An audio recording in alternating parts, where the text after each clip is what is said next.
So as you're taxiing along, you're building up whatever you're building, and by the time you get to the runway, before you get the takeoff clearance, you cross the threshold line and you line up. Before you push those throttles forward, you know everything that there is to know about that flight. Tate, how are you?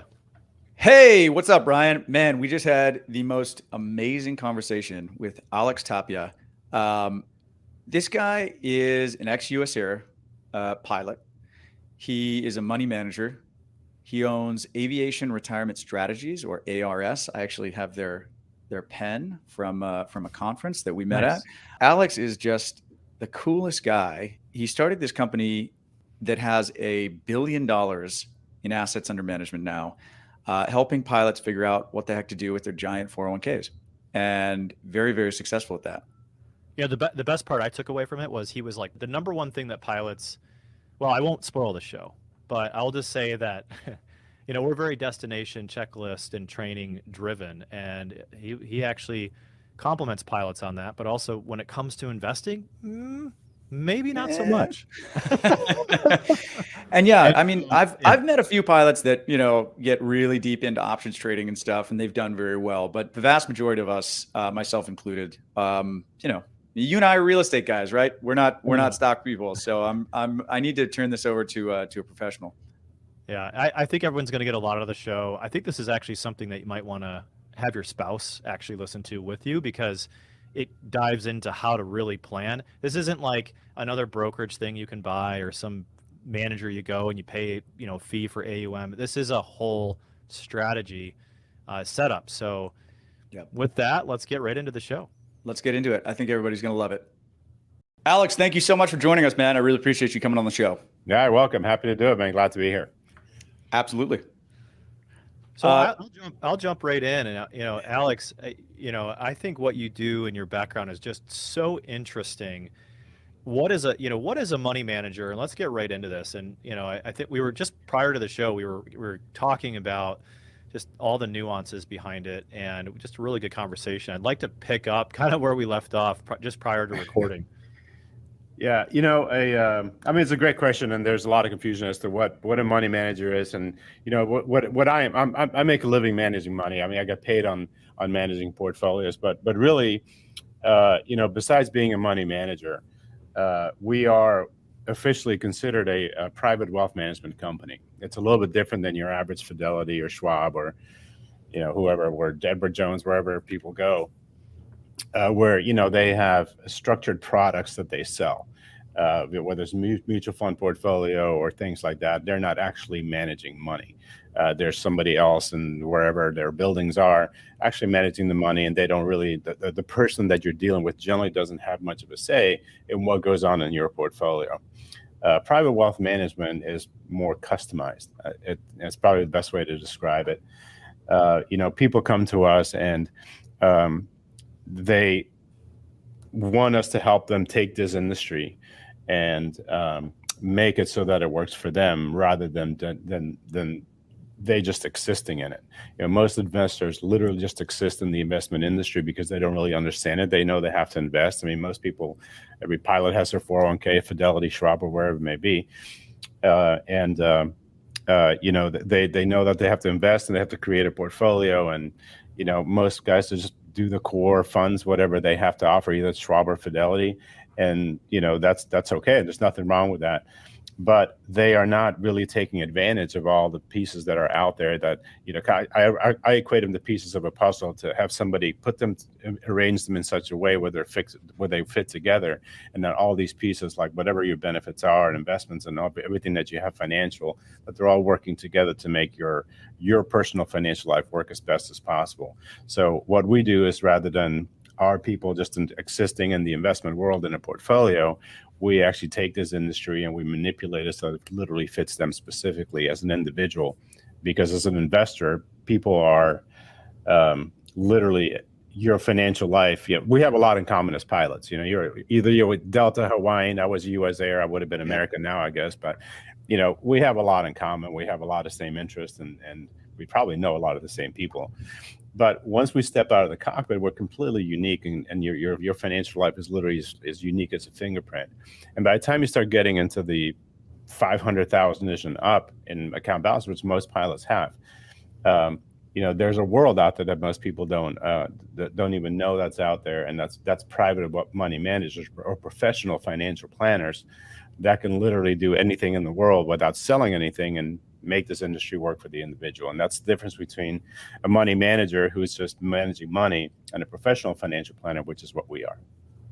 Yeah, and I think there's a theme on this show which we bring up from time to time, and that's called singular focus. When you walk into like a branch, Morgan Stanley or a Chase or something like that, you might run into somebody who's got a singular focus. They want to sell you a product. They want to sell you something that isn't for your whole life goal. It's just a product off the shelf, right? And kind of a one singular focus for whatever that person's trying to sell. And I think, Alex, what I love what your group does is it focuses on the whole picture. And once you start getting that bigger pot of money, you can start putting together pieces of the puzzle, like you were saying, that make this a more comprehensive plan and more in lockstep and in line with what you're trying to set out and accomplish as an individual investor. So that's great. Yeah. Right. And can you give us a little bit of context? Because, you said, there's a big difference between what you're doing and what Edward Jones is doing. Can you kind of walk us through and just give us context of how common is what you are doing? How common is that to be able to access that? Because I haven't personally heard of any company that if you're less than a centimillionaire, that those really tailored products are available to you. Yeah. Well, we're certainly not the only ones. I mean, there's other companies out there. We're just not the norm. Right. It's kind of like, airplanes are pretty normal. Helicopters are not. There's right. It's a different world, and this world is really designed. The world that we work in, and with my licenses and everything that I have, and with my support staff here as well. This world is created for the uber rich. Right. Uber rich people have problems that you and I, that any one of us can't even comprehend. I mean, I comprehend it because I deal with them, but most people just can't comprehend the kind of problems that rich people have. And I'm talking multi-millionaires, 50, 60, 80, $90 million clients. One little mistake costs dearly. 1% out of that kind of money, if you lose 1%, I mean, that's a significant amount. Plus there's taxes and estate planning and succession and all those kinds of things. So these people need private financial advisors to advise them financially on every move that they make. And that goes beyond lawyers, beyond estate planning lawyers, legal or whatever kind of, it goes, it's just part of the team that they have. And so those types of companies hire us to basically be their personal financial advisor. We don't do this very often, but I mean, we literally we've helped people lease cars before, because we have data points that they don't have, and we're separated. We don't have the emotional connection to, to whatever it is that we're doing. So that's what this world has always existed. There's just not that many people out there. What I did when I left the airlines, and the reason why I'm here, is because I was able to take that world. And because pilots and aviation, that's all I know. That's really all I care about. I don't care about the other world. I'm that guy. Right. And so what I wanted to do is I want to take this world, and I've created this company, Aviation Retirement Strategies, from the get-go, from day one, literally, to take that world that's generally not even known about, or certainly not available to a lot of people. And I've made that world available to aviation professionals, mainly pilots at major carriers. That's amazing. So we went through your bio in the intro, which is incredible. But can you talk to us about how did you get into this? Why? What was your why, and what made you want to follow this path? Yeah, it's interesting. I was just interviewed by Af Geekery. I don't know if you guys know them. Yeah. They just interviewed us, and it was unsolicited. It was just kind of cool. And they just did a whole story about me, and ended up being a two article thing, because we went into certain advices that I gave, pilot related. Yeah. So we talked about that. So basically what I did is I fly jets, man. That's what I wanted to do. I mean, it's an easy job. Let's face it. It's the best part-time job in the world. It's the best. It's awesome. I mean, you just can't describe it to the normal person. Yep.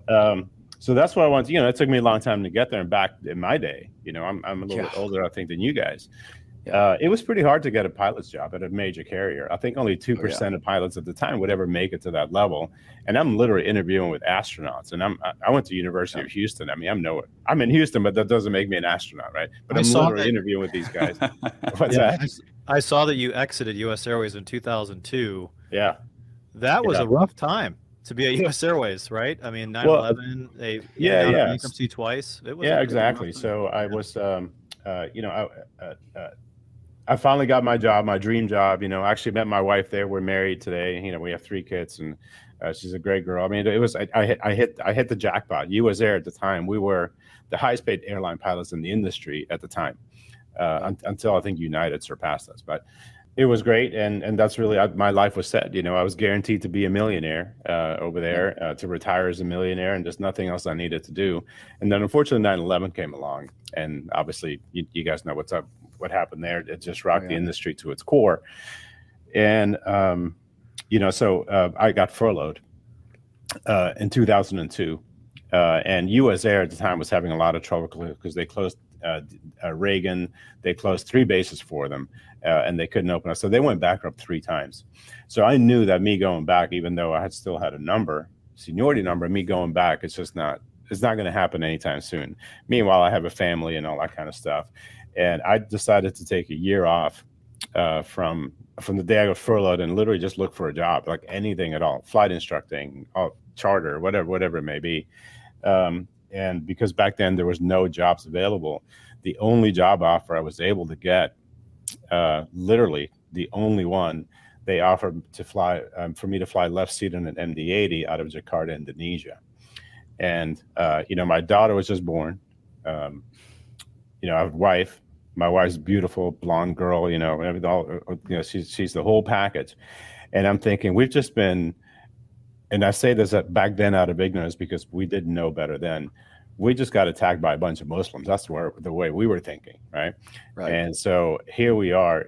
I've got a daughter and a wife, and they asked me to go sit in Jakarta, which is Muslim central. It's the biggest Muslim population in the world. And I'm going to go sit there with them for 6 months at a time.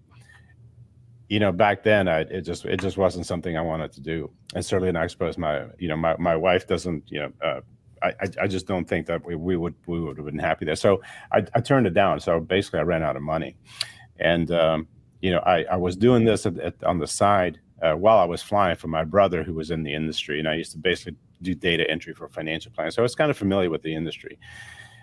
I just ran out of money. I told my wife, I said, "Hey, listen, we got to do something. I'm going to try this out because as a pilot, all of us here know that we don't make very good employees. I know if I went to work for somebody, I get fired in a heartbeat. I mean, it's just the way we are. Personality just doesn't match up with the boss. Yep. So I had to do something for myself, and I knew that. And so I started this, and got all my licenses. I parked myself into a library for 3 months. Literally got all the licenses that I needed to get started, and launched this company. What I have today, I could have literally back then drawn it out for you on a diagram. So nice. That's amazing. Yeah. So here we are. We collectively in the office here, we manage over $1 billion in assets. I'm personally responsible for about 400 million of that, and it's we have almost 1,000 pilot families. We manage entire families, not just individuals. And we're very successful. We're a nationwide company. And so once I knew that it was going to work, I went ahead and resigned my number because they started calling me back. So in 2007, I finally had to just give it up, So that was a long-winded answer to your question. It's amazing. Love it. Yeah. Love the detail.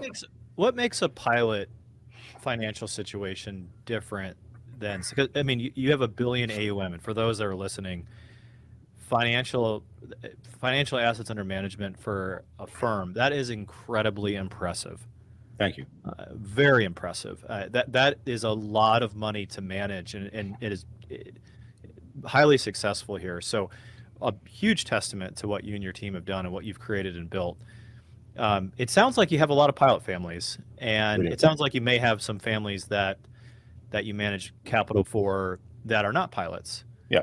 What would you say makes us pilots financially? Of course, we know what all the weird quirks that pilots have, but There's a lot of those. What do you think the top, maybe call it the top 3 or 4 things that make us different financially or in the planning state? What would you say is that differentiator? Yeah, and first of all, and yeah, great question. But let me back up. We have as a company, as a group, we have $1 billion under management. Not all of that is mine. It's about 400 million is mine.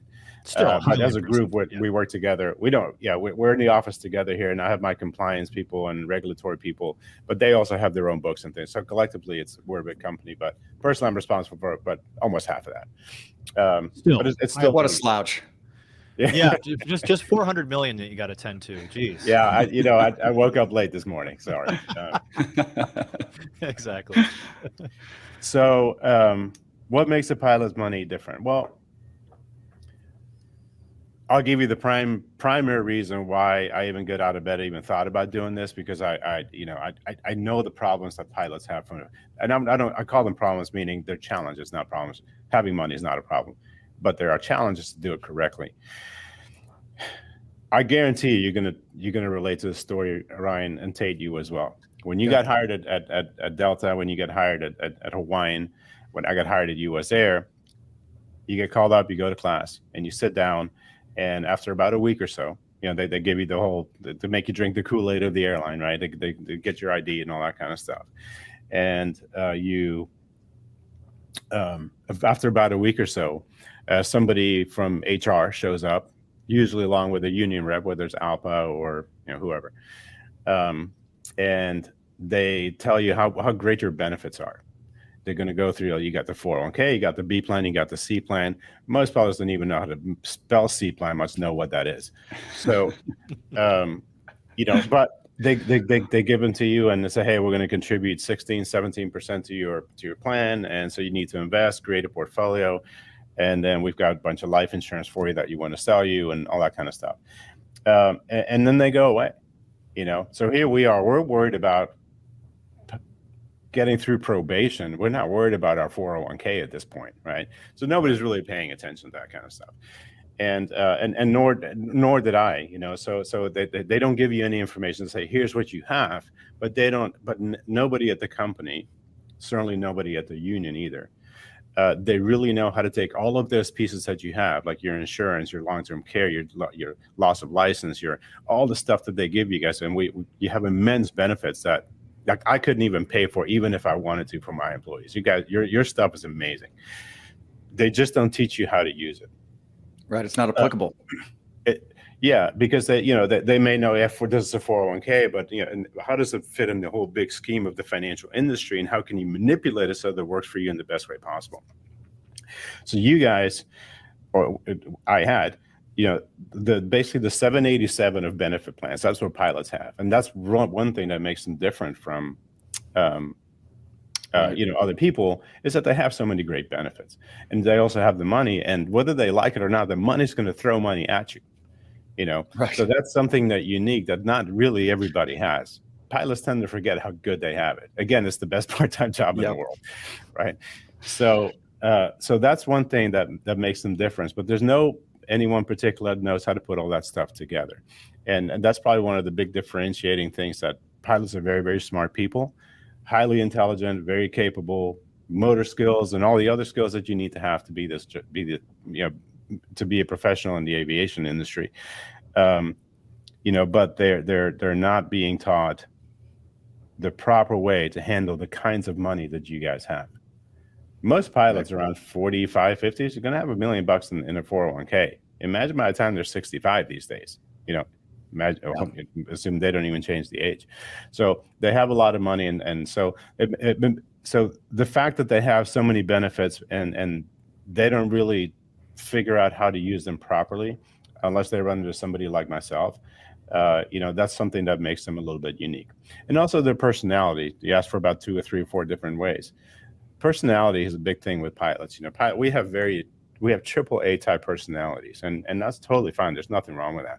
I'll be the first one to admit it, that I am quadruple A, man. Yeah, I'm going to be in charge, right? Just like when something happens, you're going to take that airplane over. You're going to be in charge of that plane, and No one's going to question you. You know, it's Yep. just, it's your show. Anyway, that kind of personality, I think, also makes pilots sometimes not good investors because we're afraid to ask for help. You know, it's almost like you don't want to tell people what you don't know, even though you know that you don't know it. Right. You know, am I right? I mean, how Yep. many pilots do you know that are like that, right? 100%. I think that's one thing that makes them different. And I think when they sit down with somebody like myself, or not somebody, when they sit down with me, you know, I understand. I fully understand where they're coming from. There's not one bit of intimidation that I have when I talk to a pilot. I fully understand their motivations, their goals, where they've been, where they're going. I know everything about them other than what they do personally, you know, with their spouse. And I also know what drives them. And, you know, so having somebody like myself for them to talk to is paramount, especially when you have that kind of money, so that you don't make rash decisions or decisions that are based on only partial information versus the whole big thing, you know. And for me, it's always been a way to, when you have a pilot's portfolio is like a 787. It's an extremely efficient machine. Can go, 17, 18 hours, you know, whatever it can fly. Don't really know, but you know, it can go nice and high up. The pressurization system is fantastic. Keeps you at a low altitude in the cabin. It's a phenomenal airplane. If you compare that to Beechcraft 1900, right? Mm-hmm. So the Beech 1900 was what most people are flying. Pilots are flying 787s when it comes to, you know, relating it to portfolios. You have everything that you possibly need, and you have the means and tools to fund these vehicles with. But because pilots don't set them up correctly, most of the time, it's like they're flying a 787, but they never put the gear and the flaps up. You know, it's got a lot of drag on it. It's turbulent. You know, it's hard to get to where you need to go and hard to take advantage of everything that airplane can do. What people like me do when it comes to these types of personalities, and I think why we've been so effective, I just help these people put the gear and the flaps up. It's flip a switch. You know, that's it. And so that takes care of that personality, which makes them a little bit different. To have somebody like myself just do that for them without them having to worry about it. It's like I'm you know, I can't tell them that I don't know this, because we're part of the same world. We're, you know, I think we're almost like family. You know, we have a lot in common, and we do a lot of things the same way. So I think that relation thing is important, especially for the personalities like that. If that makes any sense. Yeah, it makes total sense. So in terms of asking the questions that you know, pilots, you know, we don't want to ask what we don't know because we don't want to admit that we don't know it. I want to go deep on that. Let's start from the top, even though this isn't going to be a super applicable question. I think it's important to give context. What is, I mean, you were saying that Delta's got what, Brokerage Link, Hawaiian has Empower. What are these companies? What do they do? And how do they get paid? How does an airline even end up with a service provider like that? Yeah, so if you fly for a major, Delta, you have Fidelity, and you have what's called the Brokerage Link. It's a brokerage account which you can buy your own stuff and create your own portfolio inside of a retail brokerage account that they give you inside of the 401k. Right, and Hawaiian has the PCRA with Schwab, so it's a self-directed brokerage option under the big corporate umbrella that manages the whole 401k program for the entire pilot group. Exactly. So through Empower, they hire Schwab, and you have the Schwab plan, and then you have the PCRA, and at major airlines anyway. That's pretty much where things either have Schwab or Fidelity. They're just the biggest providers, you know, because they're such huge plans. They have billions of dollars under these plans. So what a 401k is basically just a vehicle to save money into. And, you know, the company takes it out of your paycheck. It's easy to contribute to. You get a tax break because it comes off of your gross income lower so that you don't get taxed as much, which for pilots is extremely helpful because you're such a high tax bracket. You know, when you save 30% on $10,000, that's $3,000, you know? So, anyway, so a 401k it's a great plan to have, but a 401k can't exist on its own. It has to have what's called a TPA, or third-party administrator. And a third-party administrator basically manages the plan. It keeps you know, does fills out the forms with the IRS, make sure that everything is compliant. There's something called top-heavy testing. I don't know. I'm not sure if you know what that is, but to make sure that everybody contributes, or as many people contribute to the plan. So a third-party administrator does that, and Empower for Hawaiian is that. Empower is basically the third-party administrator, and they happen to have their portfolios or your portfolio access through Schwab. Empower also does Fidelity. It just so happens to Delta that just Fidelity does it. They're a third-party administrator, and they also provide all the other kinds of benefits and things like that. But basically, Empower or Fidelity or Schwab by itself, because like for instance, United has Schwab, they don't have Empower. Southwest has Empower and Schwab. So it's just whatever the company chooses to basically take all of the benefits and basically package them so that they're in one place. Because Schwab doesn't do long-term care insurance. Thanks. I think even though I can't, none of us can do anything with that data. I think it helps to just understand, top down 35,000 foot view. Okay, thanks. Yeah. So the probably the most effective, I would say most effective and the most dangerous thing that they've ever given pilots is access to a brokerage account where they can just day trade their accounts away. Brokerage accounts in our industry, we consider them like bars of soap. The more you use them, the smaller they get. And if you think about it, the more you use it, the more money you're going to lose because you guys have fun with people that day trade. I'm guilty of it. Yeah, right. I mean, I'm a real estate guy. I'm not a stock guy, so I've gotten myself in trouble. That's for sure. So day trading doesn't work. It's basically gambling, and at the end of the day, you will lose money doing that if you do it long enough. But but it does give you. 401ks are originally were designed where any layman person can literally throw a dart at whatever investment option they offer you, and long term, you should be theoretically and statistically okay. Right. So it's designed for it not to be a day trading account. And then when the PCRAs came along, or the brokerage links came along, all these brokerage accounts, which pretty much every decent sized 401k will have now. And PCRA, just quickly, is personal choice retirement account. Yeah. Okay. Personal that's choice. That's the self-directed account. Yeah. Where you can move money from the main core, where they offer just some target date funds, over into a brokerage account, just as if it was one of your personal accounts, and you can trade any stock or mutual fund or ETF that's publicly listed. Correct? That's exactly right. And the benefit of that inside your 401k is you don't have to worry about capital gains taxes, or long-term capital gains, short-term capital gains. It's all tax deferred, so it doesn't. You don't have to worry about that kind of stuff, which is great. Yeah, and you said something that I want to jump in and clarify, because I know that someone's going to listen to this and go, "I heard the word self-directed." I have one of those. I have a self-directed account. Mm-hmm. Super big distinction. Self-directed, you can buy stocks, bonds, mutual funds, but self-directed is a marketing term for being able to pick and choose what you want to do. But you also might hear us talk about in another episode, self-directed IRAs or self-directed 401ks. Mm-hmm. Completely different meaning on self-directed. Self-directed may or may not mean that you can buy non-traditional assets like real estate.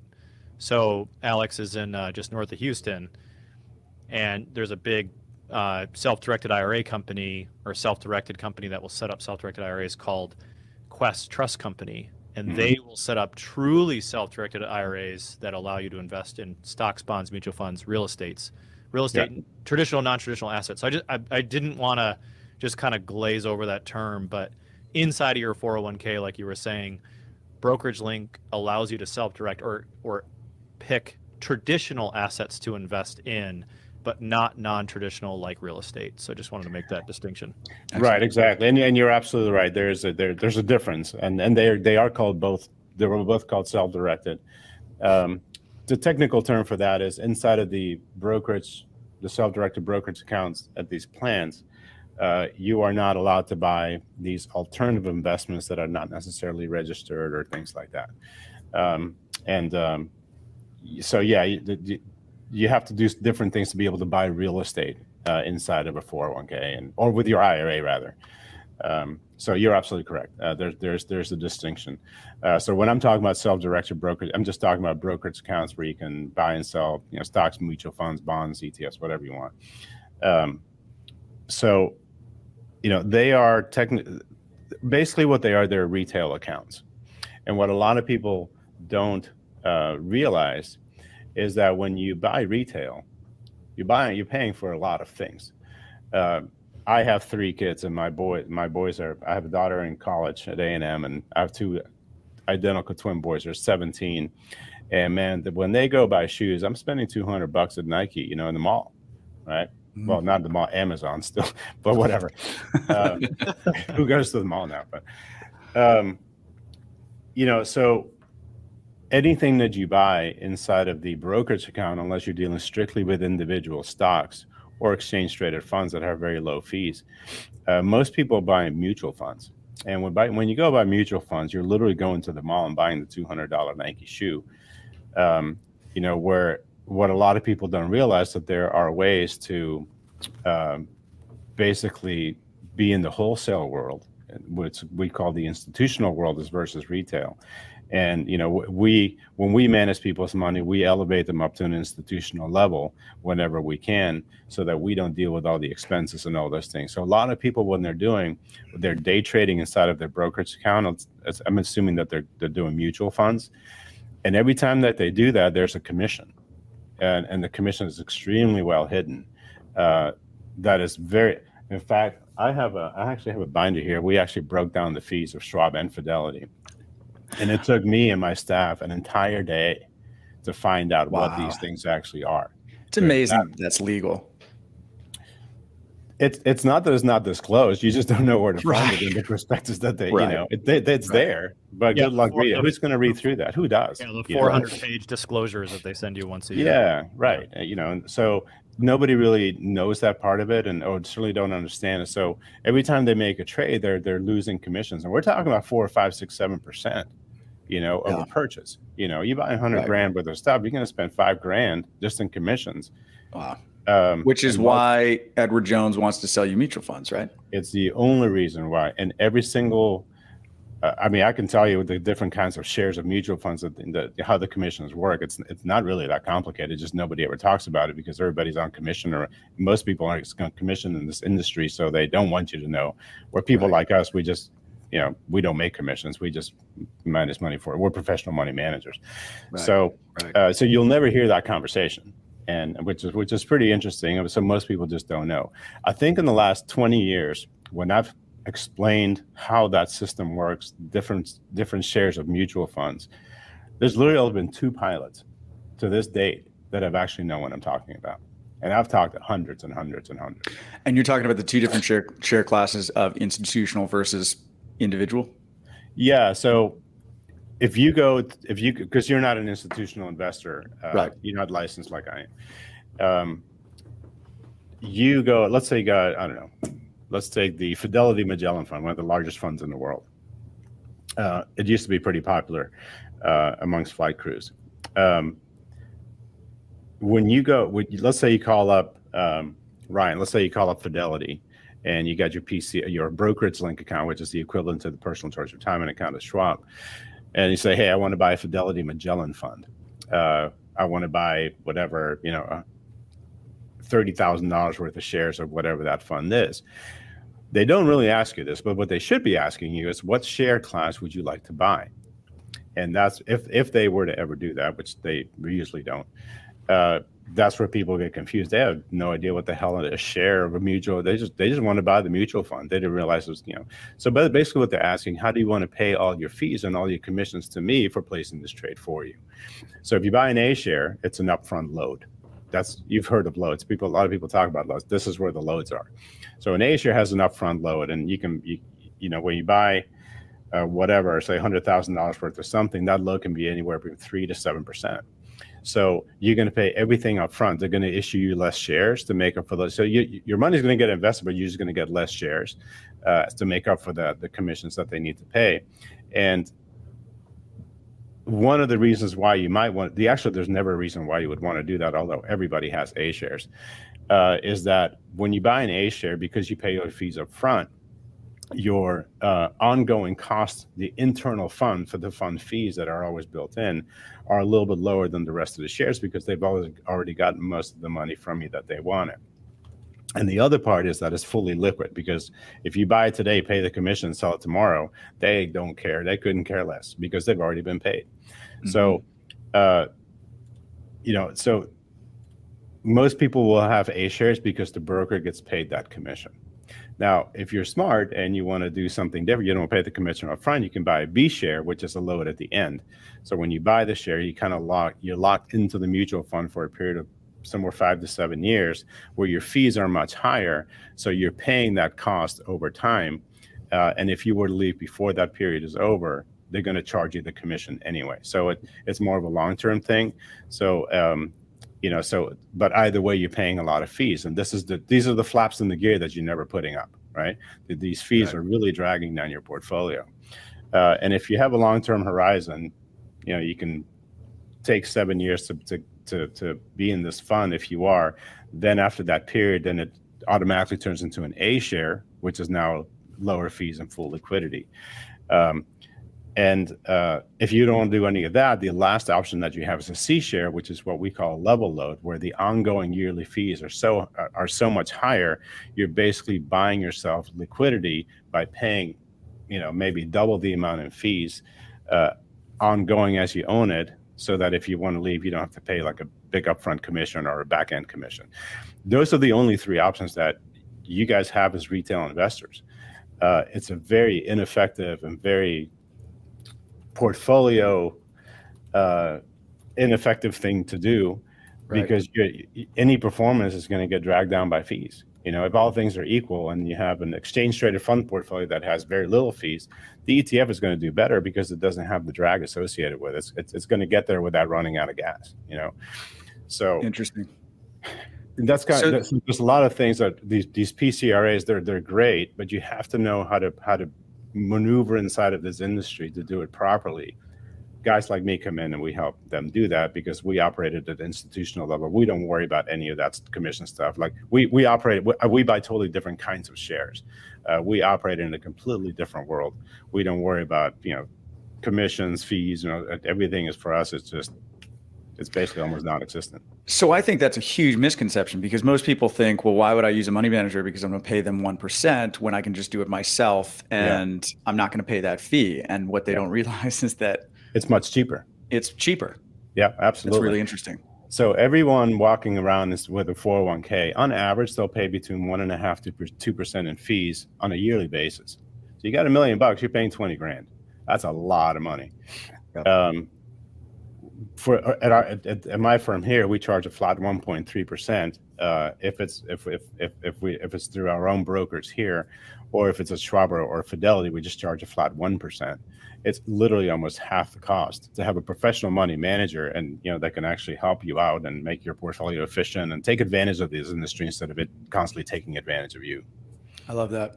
That. What would you say? This brings me to one of the main questions that I wanted to ask on this episode, which is why use a money manager instead of just buying the S&P? Because every time we look at any sort of financial article that looks at hedge funds versus the S&P, or it's very, very, very rare that you see that someone, by actively trading, can beat just throwing money in the S&P 500 and forgetting about it for 30 years. What are your thoughts on that? Well, when it comes to, people doing things on their own, it's not that it's not possible. A money manager, I have no idea if I'm going to beat any index next year, tomorrow. We did last year, which is great. But it's never a guarantee. But it's all the other things that we provide. Like, for instance, with us, and here real quick, let me stop you, because I do want to discern between a money manager at, say, Edward Jones down the street and what you do, because it sounds what ARS does is much, much more involved and more unique than that. So maybe first talk about the difference between the S&P and just going down to Edward Jones. I mean, what's the difference between that and then maybe differentiating ARS versus the Edward Jones and the original S&P investment? Yeah. Well, it all boils down to, again, retail versus wholesale, or Right. what we call retail versus institutional. Right. You walk into Edward Jones, and you're going to talk to some guy, girl, whatever. And no matter what your needs, goals, whatever it is that you have, you're going to end up in exactly the same portfolio as the guy they just talked to before you. Right. Literally. Singular. Now they're gonna make it as it's all customized. They're gonna give you an 80-page report of a bunch of BS that means absolutely nothing, because it's all based on computer simulations. And so it assumes that a human being is a computer, and they're not. Life is just too random for computers to work like that. So you're gonna end up in the same exact cookie cutter portfolio. If you come to me, Tate, and you say, "Hey, I'm with Edward Jones," before you walk in the door, I can tell you exactly what you own. Right. They're all the same, and they're all A shares. Right. So they're not really a financial advisor. They're not really a money manager, because they're selling prepackaged portfolios that the big Edward Jones has created. Say, hey, you need to sell this today.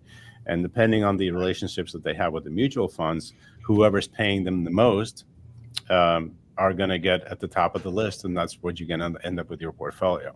This is an extremely lucrative industry, and but that's just how it works. You go to Schwab, it's going to be the same thing.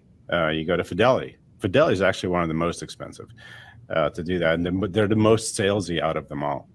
You guys are young, but when you start getting to retirement, you're going to start getting a lot of calls from Fidelity and Schwab, because they want your money, and they want you to put you in that mutual fund portfolio, because they make billions off of that.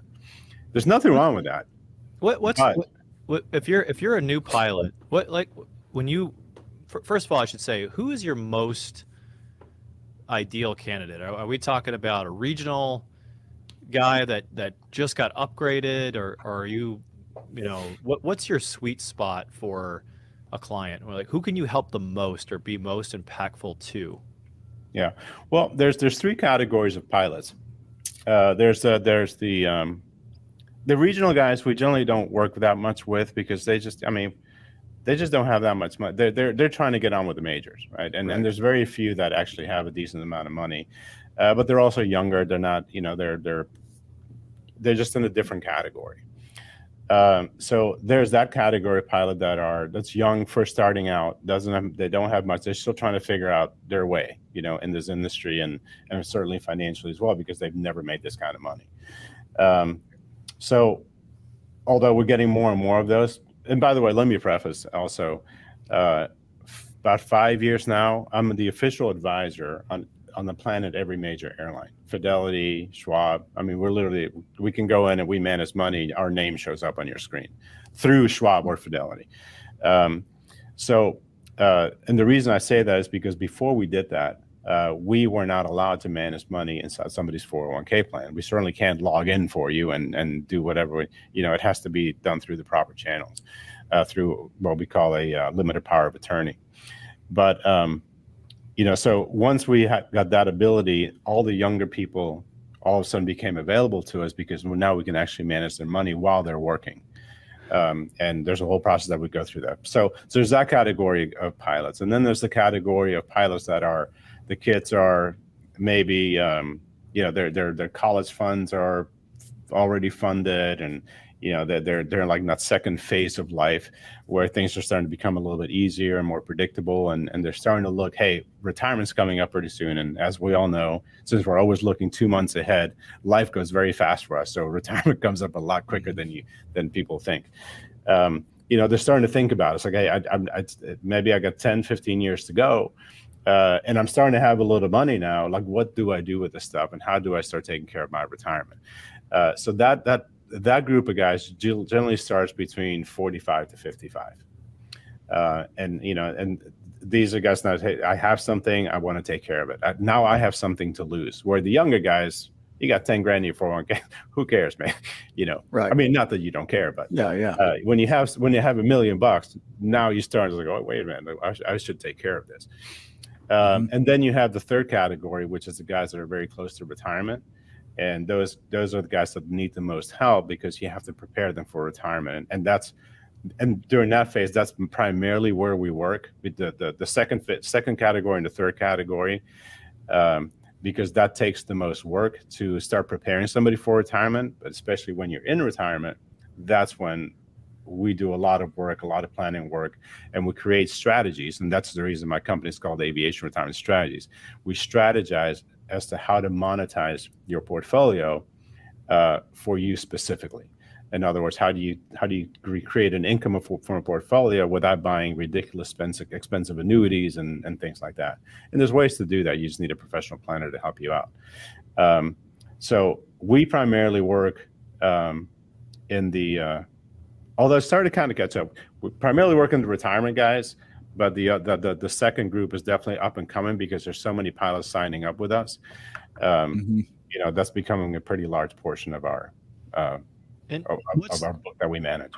Yeah, thanks for sharing. What would you say in that second group is the most common piece of advice that you would have repeatedly in your initial consultation or initial meeting with that pilot? What's the most glaring problematic thing that everybody's doing or not doing?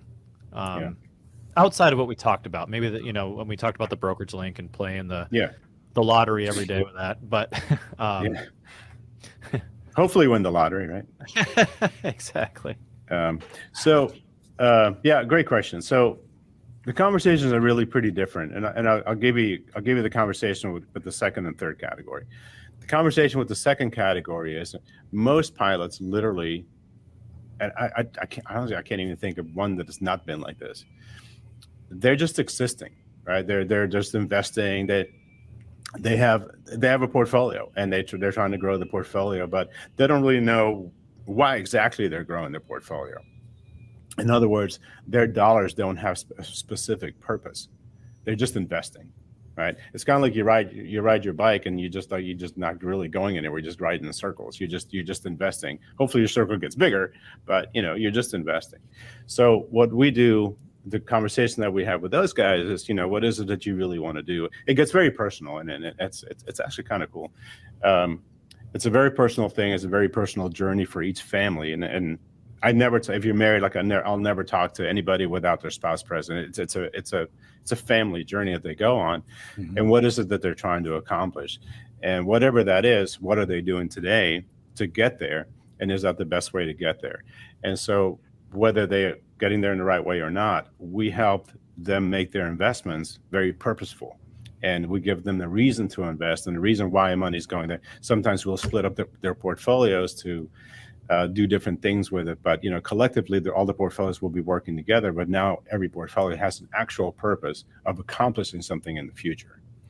And once people get to that point, they're like, wow, this is actually okay, now I know where we're going. It's kind of like they just get relief. Okay, now I've got to, I'm starting to get this thing. And so it's pretty cool for that age group. The retiring guys, it's kind of the same conversation, but then we get into something that's pretty complicated because they're entering what we call a distribution mode, or they're starting to live off of their portfolio, and most of us don't have enough money to just stick under our pillow and call it a day. You will run out of money if you do that because of inflation and all these different things. But you have to continue growing the money, and the problem is that when they start systematically withdrawing money, it makes it extremely challenging. That's probably the most difficult part of what we do, is to create a distribution strategy while still growing the portfolio. Because the IRS is after you. You never know what the market's going to do. The market will crash in the future. You have to be prepared for that. And usually what I tell these guys and by the way, aviation is a great analogy to the financial industry. So you guys are, you're starting to think about retirement, right? Because you're starting, you are at that point. I haven't even seen your portfolio, but I guarantee you, I know you're starting at that point. Hey, I've got something to lose. It's starting to grab my attention. You need to do something with it. You're probably just wondering what. So the way I equate it is, imagine you're in the stage of your career today. You're taxiing along the airport, right? The ultimate goal is to get to some runway. You can't just taxi around, right? And getting to that runway, that's getting close to retirement. And by the time you get to that runway, so as you're taxiing along, you're building up whatever you're building, and by the time you get to the runway, before you get the takeoff clearance, you cross the threshold line and you line up. Before you push those throttles forward, you know everything that there is to know about that flight. Like literally, you know exactly what you're going to do if something goes wrong. God forbid an engine cuts out at V1.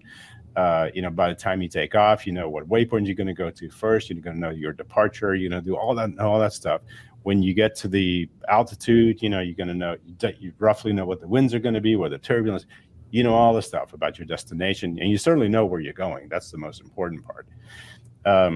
So when it comes to financial planning in the proper way, after you're done taxiing and you push those throttles forward after you line up, that will be considered retirement. And so in our world, by the time you push those throttles forward, you better know all the bad things that can happen to your life and account for it ahead of time before you create an investment portfolio. So in other words, have that frame of mind of always, the market's going to crash tomorrow. How do I survive that? And if it doesn't crash tomorrow, it's going to crash the next day, the next day, the next day. So you're always kind of paranoid about it, but it's the only way to really move forward, because if you don't plan for these things ahead of time, something will come and hit you in the ass at some point. Because life just happens. Look, just stuff happens. Like look at last year. Bad, horrible year for the stock market. We didn't know that was coming. We didn't know that 9/11 was coming. We didn't know 2008 was coming. God forbid you enter the Great Depression. So you create all these contingency plans before you push those throttles forward. So by the time you actually start rolling, everything that can go wrong with your portfolio, more importantly, how to deal with it, and you have money set aside. So every single dollar that you have has a specific purpose in not only growing your money, distributing your money, but also in case something happens, what do you do? Where do you take your money from? There's a whole process to it. It's pretty complicated.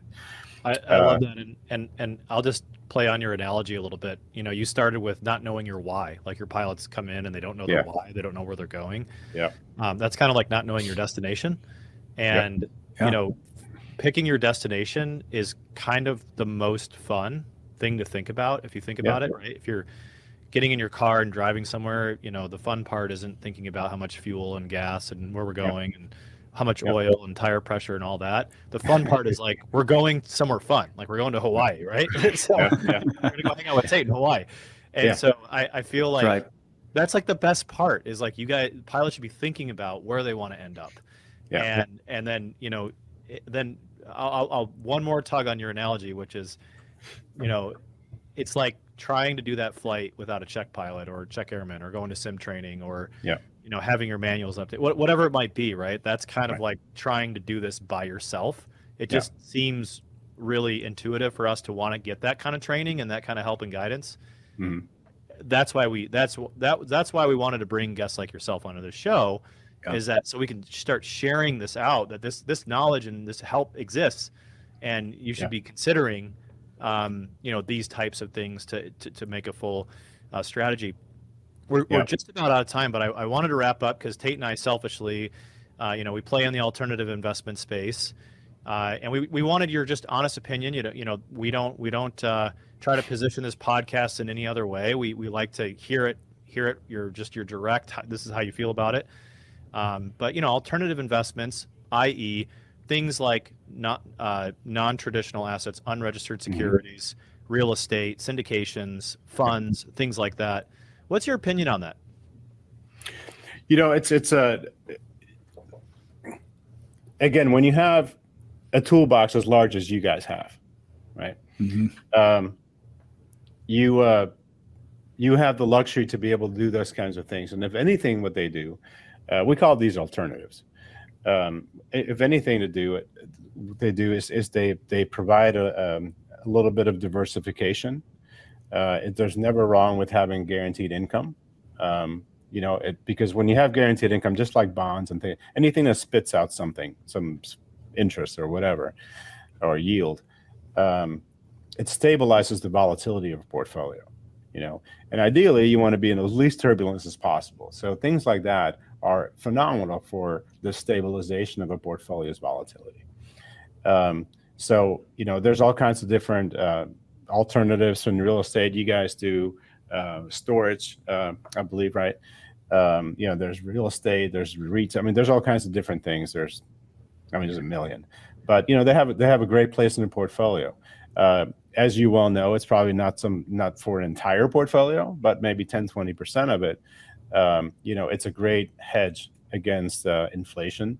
First of all, it's a hedge against volatility. And it's also a way to have a guaranteed source of income. And if the company does it correctly, it could be a pretty significant amount of income.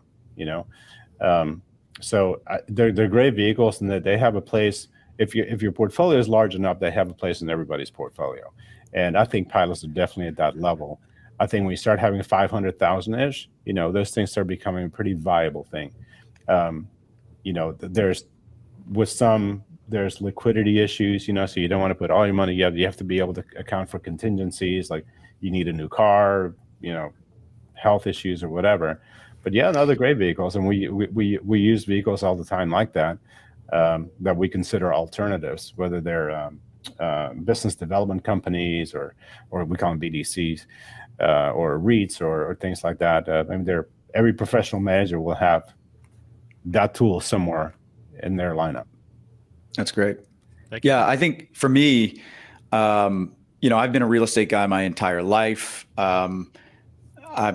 I've been a real estate investor personally for over a decade, 12, 13 years now. I have a fund where we go after private equity real estate. But I feel like, for a typical airline captain now, they have just this incredible stream of income, and they can't even fit much money into their 401k. I mean, at 16, 17% now, which is what you're maxing out. 401k. The company's maxing it out. Yeah. I only have $13,000 that I can put in there. It's peanuts. So exactly. I've got all this income that I can go generate massive amounts of cash flow and returns outside of my 401k. But in addition to that, I have this huge 401k account that, to be completely honest, is really underperforming. And it's like, I don't know what to do with it. So I can buy the S&P, or I'm going to come talk to Alex. Yeah. In fact, I still have your pen from TPNX. This is one of my favorites. Yeah, man, these things are great. I need a pen. We need to get Ryan one of these. We need to get Ryan a pen. Yeah. I was going to say, if we had the time, I was going to ask you if we could live sign me up for for some of your services. But anyway, we can do that offline. I think I've always thought about it would be a pretty cool idea. I'd have to run it through compliance, and I think it would be okay. But to go through the process of onboarding a client the way we do it, it's very different. We don't sell things. It's a very cool conversation, and people usually leave pretty energized by the time they leave here because they didn't realize all the things that you can actually do. Right. The investment world is pretty cool if you know how to move around it.